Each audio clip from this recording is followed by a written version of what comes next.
Romanos capítulo 12. Novamente pedir aos irmãos que se coloquem em pé para a gente fazer a leitura da palavra de Deus.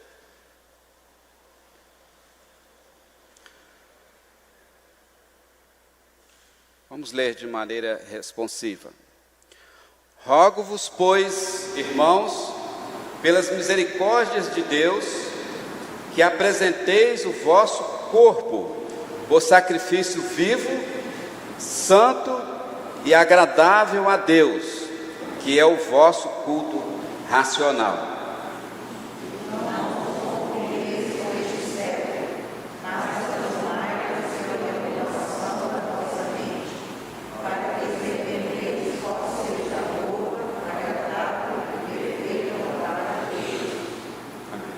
Senhor nosso Deus, nosso Pai, foi lido o texto desejado da Tua palavra para esta noite, e pedimos a Deus mais uma vez que o Senhor venha nos ungir os meus lábios, ó Deus, abençoa a Tua igreja, e permita, Deus, que possamos sair daqui com os nossos corações mais cheios do que quando aqui chegamos.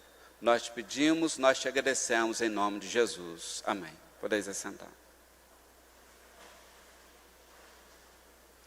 Então, irmãos, esse foi um texto que eu escolhi para a gente estar,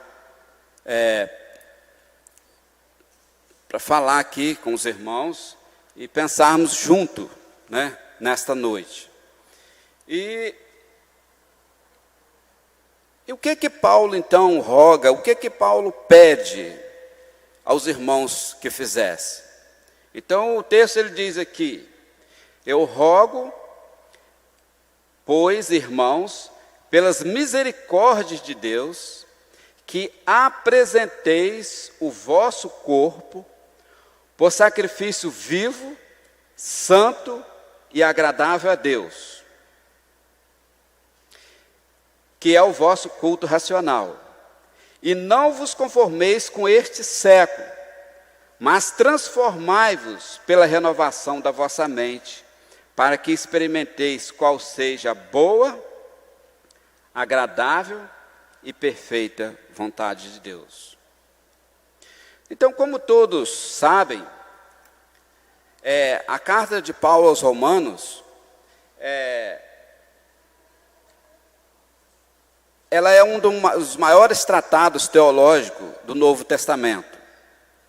E Paulo, ele ao ver a necessidade, né, de escrever essa carta aos irmãos, melhor dizendo, ele via a necessidade de escrever esta carta aos irmãos. E ele começa, a partir do capítulo 1 e 2, o capítulo 1 e 2, ele define o Evangelho e mostra a necessidade do Evangelho, porque o mundo teria mergulhado no pecado e na idolatria. No capítulo 3, ele abre o ensino sobre a graça e mostra o sacrifício de Cristo, que pelo sangue de Cristo nos redime do pecado.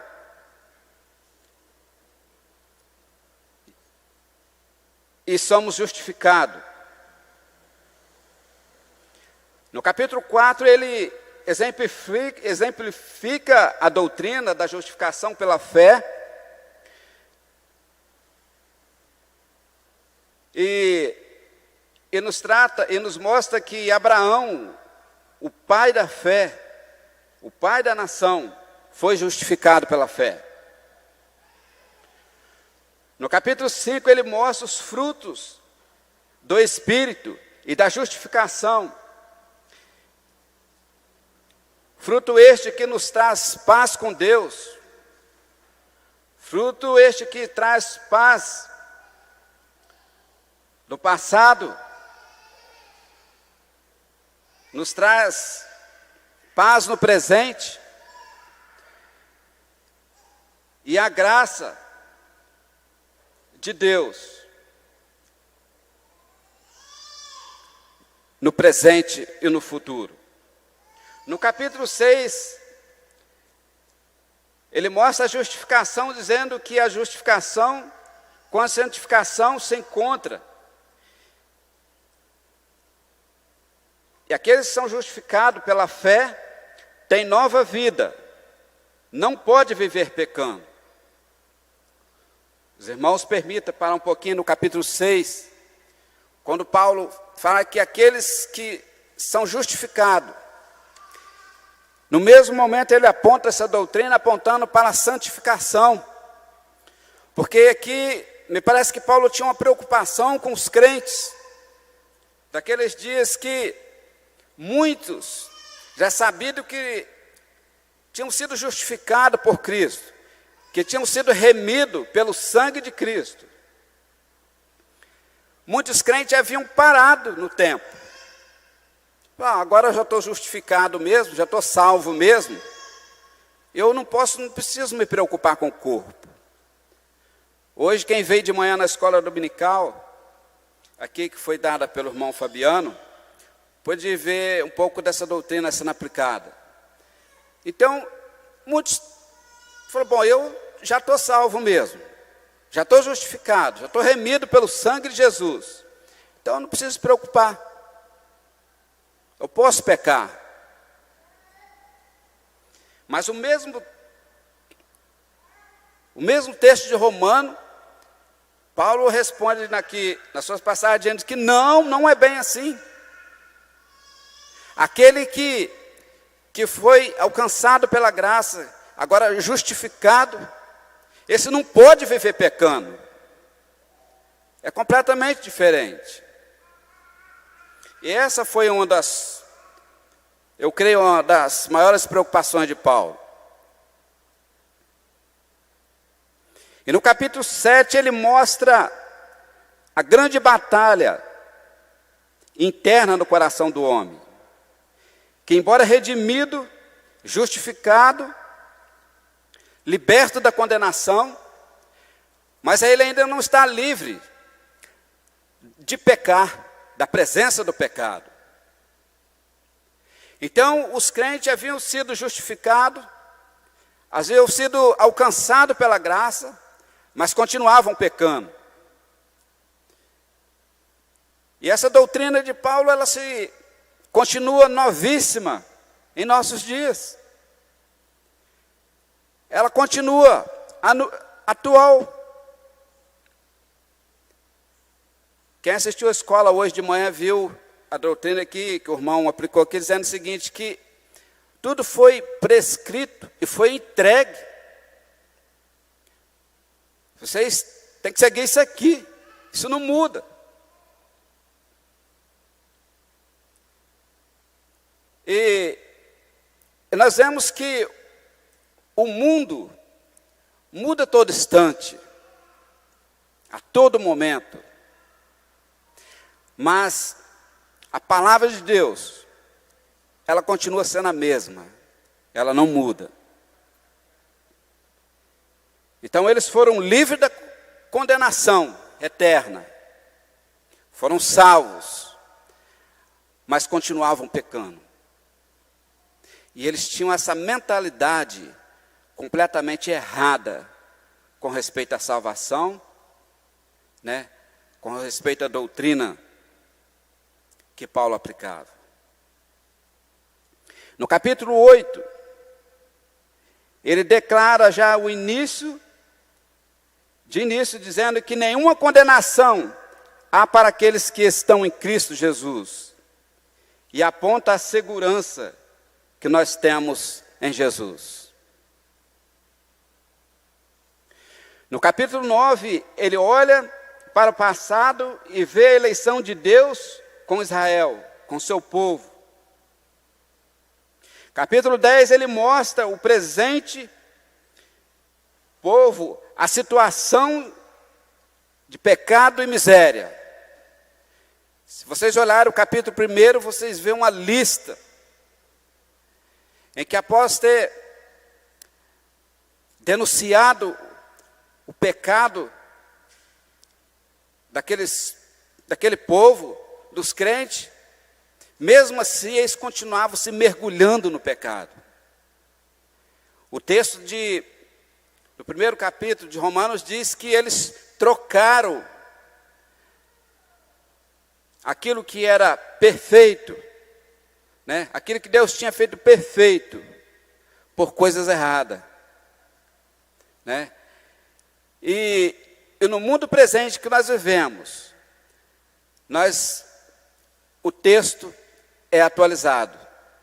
Nós vemos que as pessoas estão também trocando, chamando o bem de mal.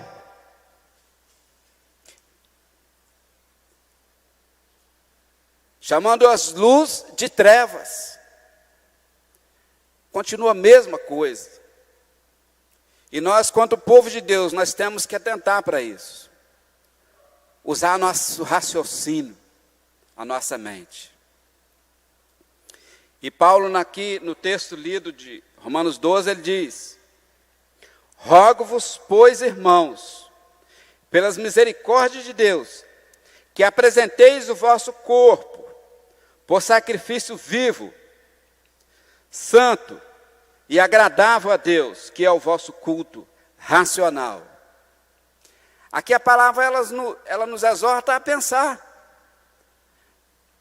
Porque foi Deus que fez o corpo, foi Deus que remiu o corpo, foi Deus que comprou o corpo, foi Deus que fez a nossa mente. Então é através do nosso raciocínio, é através da nossa mente. É isso que Paulo chama de culto racional. Às vezes nós precisamos parar um pouco e pensar. Onde nós andamos, o que nós falamos e o que nós fazemos.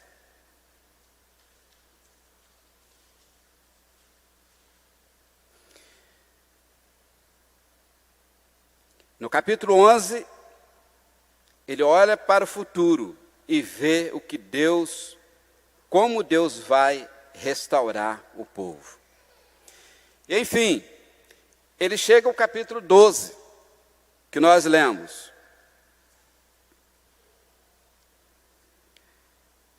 E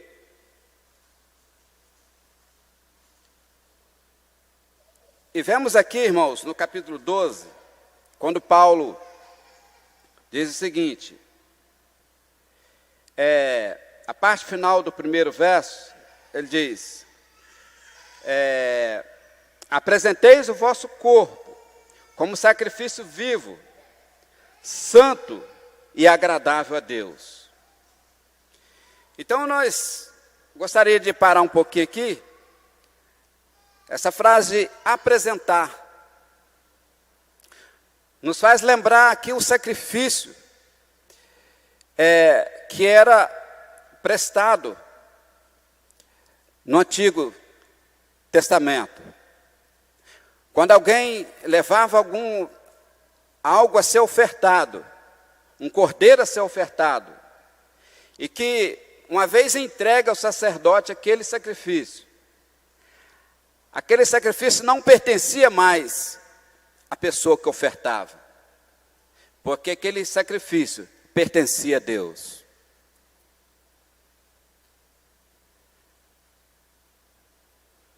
E esse sacrifício que era prestado a Deus, através do cordeiro que era imolado, como vocês conhecem a doutrina, vocês sabem que apontava para Cristo, que ainda ia vir, ia ser morto na cruz, por mim e por você.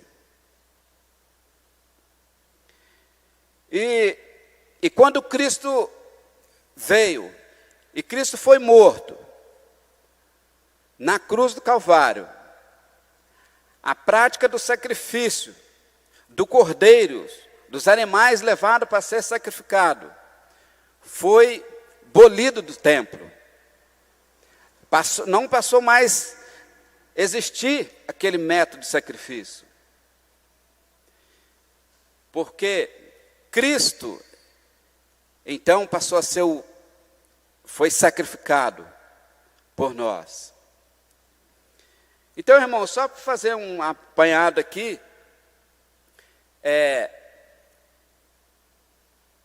trazendo isso para o nosso contexto, nós vemos que com um gesto de gratidão, com um gesto de amor, aquilo que Cristo fez por nós na cruz. Então é passado, os crentes a oferecer o seu próprio corpo. Como? O texto explica. Como sacrifício vivo, santo e agradável a Deus, que é o vosso culto racional. Então essa é a doutrina que foi aplicada. E agora está sendo aplicado através de nós. Né? Às vezes alguém gostaria de dizer, mas como que eu devo conhecer a Deus? Eu gostaria tanto de saber qual é a vontade de Deus para mim. A palavra diz que é através da santificação. Né?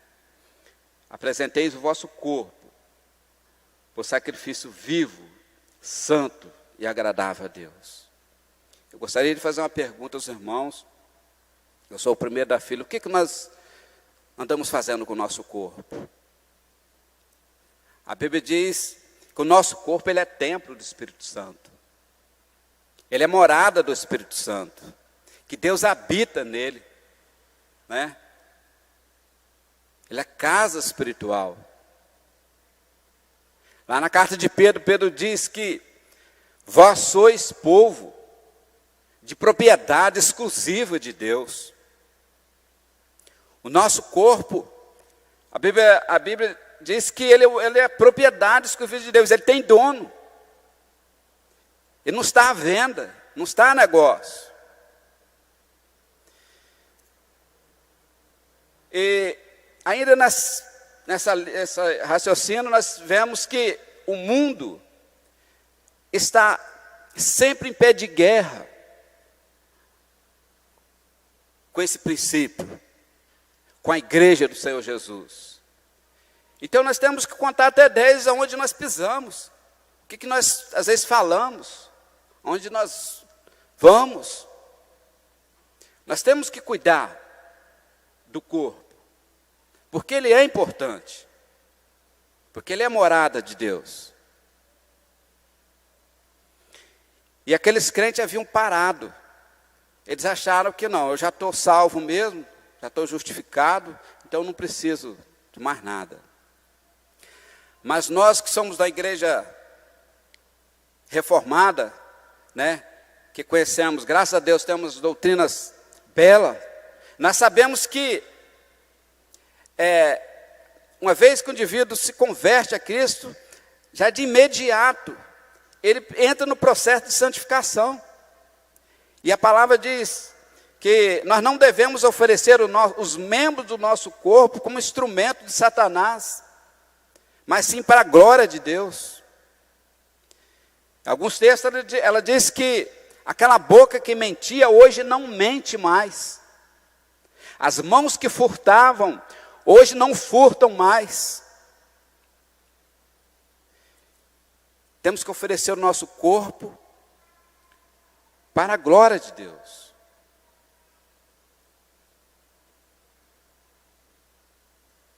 Então, irmãos, nesse primeiro ponto, essa palavra, apresenteis o vosso corpo,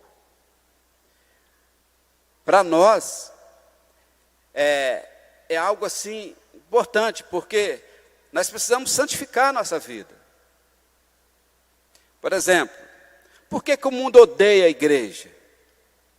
Porque todo o tempo ele bateu de frente com a igreja. Se alguém chega, onde a palavra do Senhor está sendo pregada, né, ele vai sempre ouvir. Ele sempre vai ouvir que aquele que é nascido do Espírito, ele é espiritual. E aquele que é da carne, continua sendo carne. Então é um contraste muito grande. E ele não vai entender.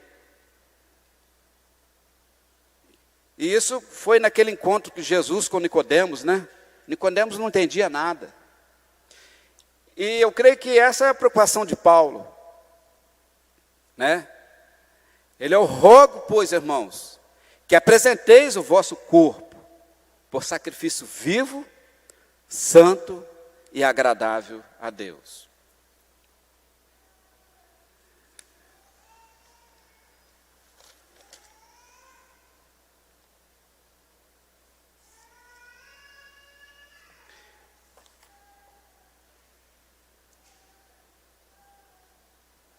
Mas gostaríamos ainda de voltar, ainda o texto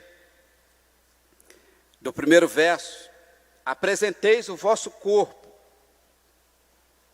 por sacrifício vivo, santo e agradável a Deus.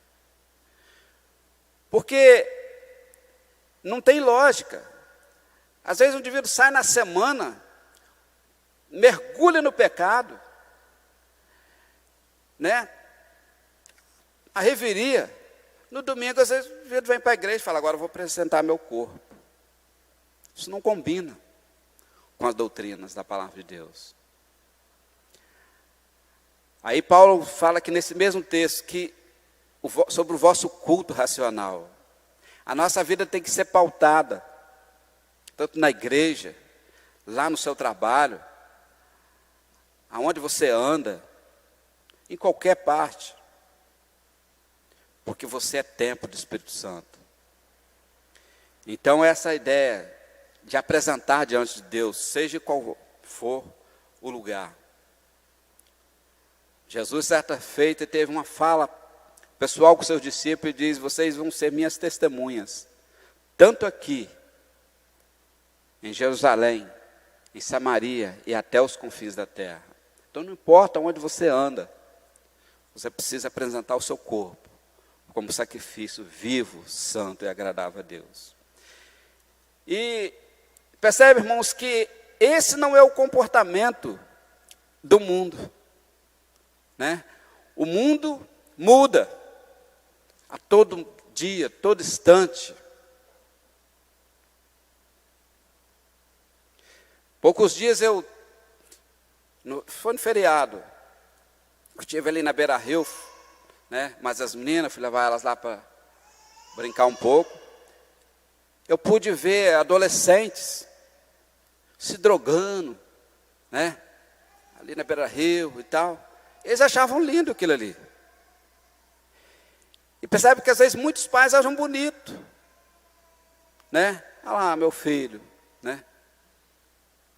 Que bonitinho. Passa a mão na cabeça aí. Então, quer dizer, a palavra diz: não conformeis. O indivíduo está lá. Não conformeis. Então a igreja precisa falar. Os crentes precisam falar. Não podemos conformar com este século, com este mundo. A Bíblia diz que este mundo jaz no maligno.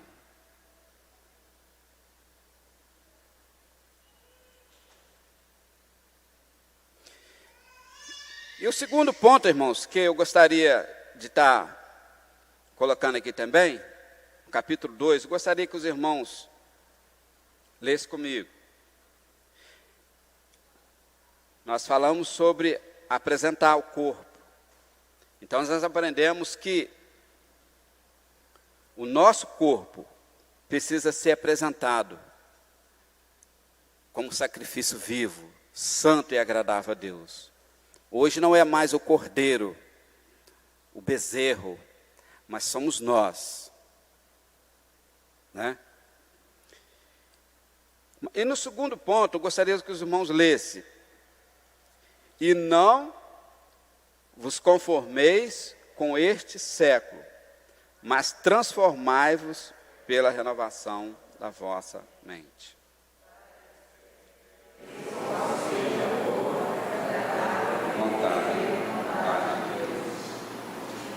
Essa ideia de conformar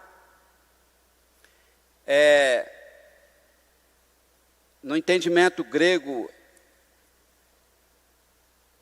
é esquema. É uma ideia que pode haver mutação, que pode mudar a todo instante. Pode sofrer mudança. Aquilo que era legal ontem, O que era errado ontem, hoje é legal, hoje eu posso fazer. Aquilo que a igreja não podia fazer o ano passado, esse ano pode. Aquilo que era. Então, há pecados que era vergonhoso no passado, hoje não é mais. Hoje pode. Por exemplo, como os irmãos sabem, hoje nós vivemos na era da internet. Hoje ninguém tem mais privacidade. Pelo amor de Jesus, às vezes as pessoas estão lá na balada, crente, como eu estou aqui, legal, e filmando, mandando para o mundo todo. E não tem pudor, não. Meu corpo.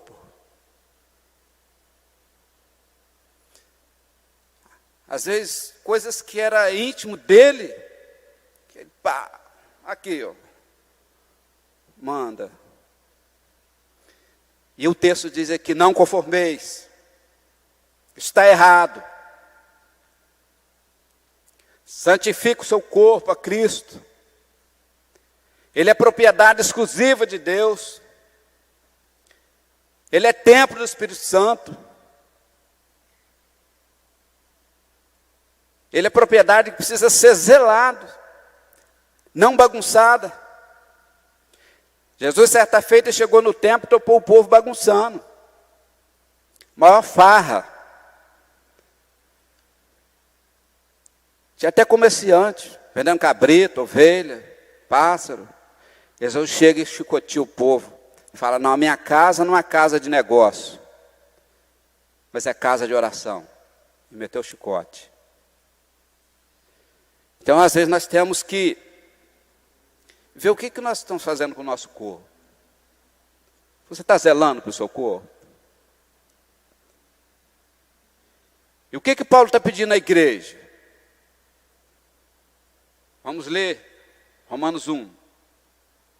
Rogo-vos, pois, irmãos, pelas misericórdias de Deus, que apresenteis o vosso corpo por sacrifício vivo, santo e agradável a Deus, que é o vosso culto racional.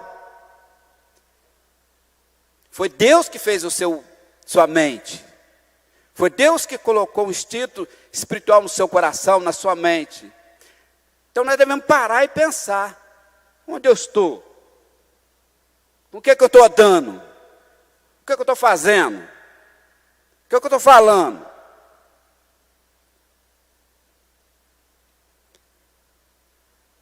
Zelar pela casa de Deus, zelar pelo corpo, o templo do Espírito Santo. Então, esse segundo ponto, ele fala sobre a inconformação, que nós não devemos se conformar. Essa ideia de conformar, você colocar o pé na forma do mundo. Não, lá, vou colocar lá, vai encaixar. Não, você não deve fazer isso. Por que não deve? Porque a palavra de Deus nos defende, ela nos ajuda, ela nos santifica, dizendo que o mundo, ele nos odeia, que o mundo, ele é inimigo do povo de Deus. Então é por isso que Paulo aqui, ele preocupado com os crentes, ele falou assim, vocês não devem se conformar com este século. Depois de ele aplicar a doutrina sobre apresentar, ele traz a ideia de conformar. Por quê? Porque o crente que ouve a palavra e atenta para a palavra, atenta para as doutrinas da palavra, ele começa a pensar. E se ele começa a pensar, né, é o que Paulo chama de culto racional, né, ele começa então a ter uma vida livre de certos pecados horríveis. Porque ele fala, não, isso aí não é comigo não. eu estou fora disso daí, né? Ele começa então a contagiar ali, as pessoas começam a ver que ele é diferente. Ele fala, não, não vou me contaminar com isso aí não, porque eu não conformo com isso não, isso está errado. A palavra de Deus diz que nós não devemos ser cúmplices das obras infrutíferas das trevas. Onde você anda? Com quem que você se assenta? Não sejais cúmplices das obras infrutíferas das trevas. E não vos conformeis com este século, mas transformai-vos pela renovação da vossa mente. E ainda finalizando, no terceiro ponto, ele fala sobre a transformação. A transformação. Que na palavra grega se chama morfê, que significa que ele foi ontem, é hoje e sempre será. Ele não muda. Abacuque, ele teve uma noção seguinte, quando ele se viu em oração com Deus, quando ele não entendia o que Deus fazia na vida dele, mas uma coisa ele fez, ele falou, bom, eu não estou entendendo o que o Senhor tem a responder a respeito da minha queixa, mas eu vou lá para o meu palácio, vou ficar lá vou esperar até o Senhor responder a respeito da minha queixa. E ele, na sua oração, ele fala, o Senhor que não muda, o Senhor que é rocha, vê essas coisas, não faz nada. Então, irmãos, nós vemos que o profeta, ele apontava para algo firme, algo que é rocha. E nós temos que usar como exemplo esses padrões, né? Deus é o nosso padrão de vida. Cristo Jesus é o nosso exemplo.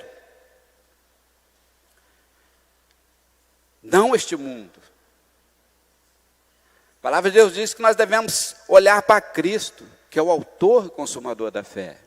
Não olhar para o mundo. Não conformeis com este mundo. Olha para Jesus, que é rocha, que não muda, que não sofre variação de mudança.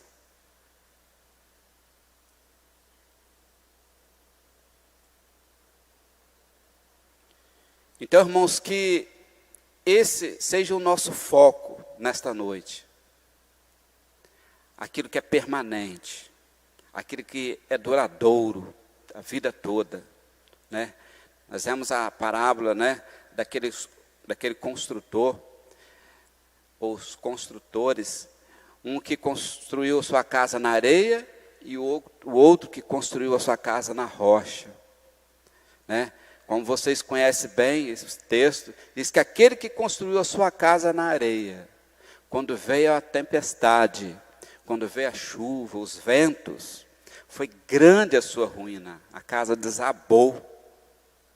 E aquele que construiu a sua casa na rocha, veio também a tempestade, veio também o vento, mesmo que veio na casa do outro construiu na areia, mas a casa continuou de pé. Se queremos ter uma casa, a nossa casa firme, né, em lugar que não tem perigo, não, nós temos que construir em lugar firme. Assim é a nossa vida, né? Quantos crentes têm fraquejado na fé? Quantas igrejas têm se fraquejado porque aboliu, né? A inovação entrou nessa ideia da evolução desse mundo. A palavra de Deus diz que esse mundo passa, com todas as suas concupiscências, com todos os seus erros. mas a palavra do Senhor permanece eternamente. É por isso que a palavra de Deus, ela não se pactua com a cultura, né? Não é que sou contra a cultura ou erro, mas é porque as coisas vão mudando com o tempo. Os costumes errados, ela não continua a mesma. Foi ontem, é hoje, e se você aturar 100 anos, 150 anos, vai ser a mesma. Então ela é algo sólido.